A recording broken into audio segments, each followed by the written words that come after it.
Why is it that we have to tell the story again and again if we already know it? I already know the story of Passover. I already know what the matzah means. So why, the cynical child asks every year, do we have to sit through all of this? And when do we eat? Isn't the point just eating? There's always a group of Jews who think that they're funny by saying their favorite part of Passover is festive meal. So, look, I think part of the point is the fact that we need the humility. The matzah has multiple meanings. It is both the bread of slavery and it's a bread of freedom.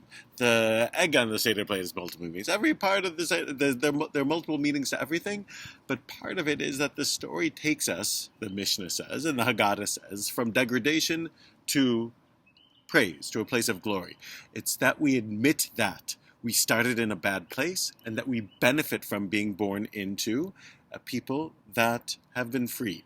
It's that level of humility that we need to be reminded of each and every year. It doesn't matter if you know the story, because a lot of times we can know things intellectually, but if we don't really feel them, we're not going to act on them, and it's not going to truly change us.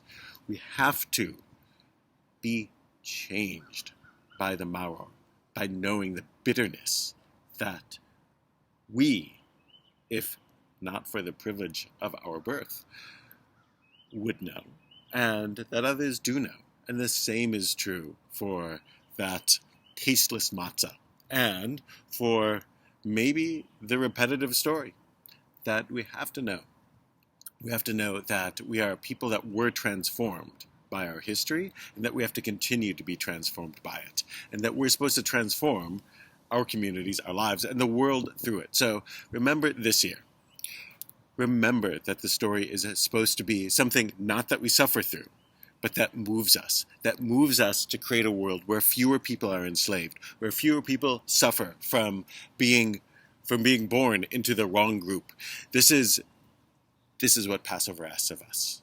It asks of us to hear the story and to feel it, and to be moved by it, into becoming new people for whom Elijah will come, knock on that door, and help us change the world. So whether you're alone this year or with family, whether you're out of the narrow place that we've been in for the last year, or whether you've already been freed from it, have a happy Passover, have a meaningful Passover, and this year, may we move truly from that place of narrowness to a wide and brighter future.